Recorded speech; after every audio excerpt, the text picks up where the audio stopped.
Am I not free? Am I not an apostle? Have I not seen Jesus our Lord? Are you not the result of my work in the Lord? Even though I may not be an apostle to others, surely I am to you, for you are the seal of my apostleship in the Lord. This is my defense to those who sit in judgment on me. Don't we have the right to food and drink? Don't we have the right to take a believing wife along with us, as do the other apostles and the Lord's brothers and Cephas? Or is it only I and Barnabas who lack the right to not work for a living? Who serves as a soldier at his own expense? Who plants a vineyard and does not eat its grapes? Who tends a flock and does not drink the milk? Do I say this merely on human authority? Doesn't the law say the same thing? For it is written in the law of Moses, "Do not muzzle an ox while it is treading out the grain."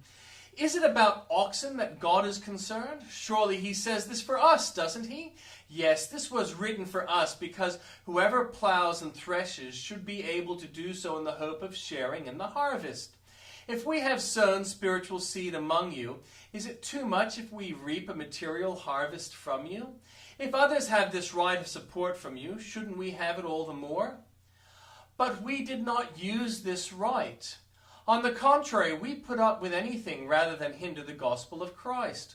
Don't you know that those who serve in the temple get their food from the temple, and that those who serve at the altar share in what is offered on the altar? In the same way, the Lord has commanded that those who preach the gospel should receive their living from the gospel.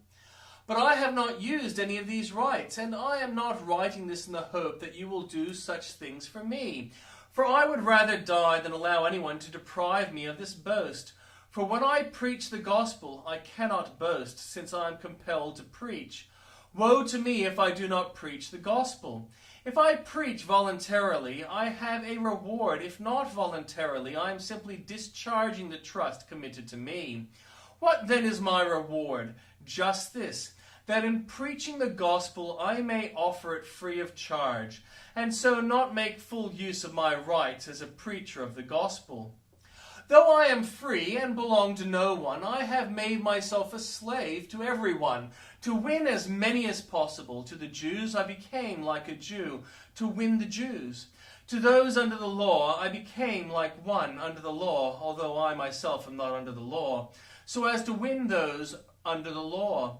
To those not having the law I became like one not having the law, though I am not free from God's law, but am under Christ's law, so as to win those not having the law. To the weak I became weak to win the weak.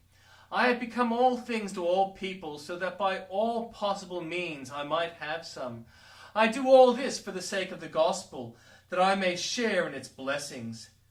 Do you not know that in a race all the runners run, but only one gets the prize? Run in such a way as to get the prize. Everyone who competes in the games goes into strict training. They do it to get a crown that will not last, but we do it to get a crown that will last forever. Therefore I do not run like someone running aimlessly. I do not fight like a boxer beating the air. No, I strike a blow to my body and make it my slave, so that after I have preached to others, I myself will not be disqualified for the prize. And the Old Testament reading. I call on the Lord in my distress, and he answers me. Save me, Lord, from my lying lips and from deceitful tongues. And what will he do to you? And what more besides, you deceitful tongue? He will punish you with a warrior's sharp arrows, with burning coals of the broom bush. Woe to me that I dwell in Meshech, that I live among the tents of Kedar. Too long I have lived among those who hate peace. I am for peace, but when I speak, they are for war. I lift up my eyes to the mountains. Where does my help come from? My help comes from the Lord, the maker of heaven and earth. He will not let your foot slip. He who watches over you will not slumber. Indeed, he who watches over Israel will neither slumber nor sleep. The Lord watches over you. The Lord is your shade at your right hand. The sun will not harm you by day, nor the moon by night.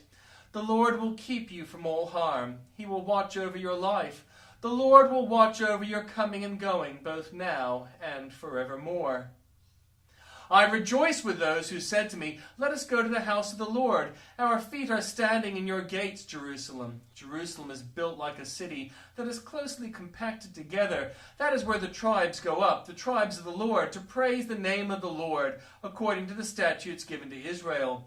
There stand the thrones for judgment, the thrones of the house of David. Pray for the peace of Jerusalem. May those who love you be secure. May there be peace within your walls and security within your citadels. For the sake of my family and friends, I will say, peace be with you. For the sake of the house of the Lord our God, I will seek your prosperity.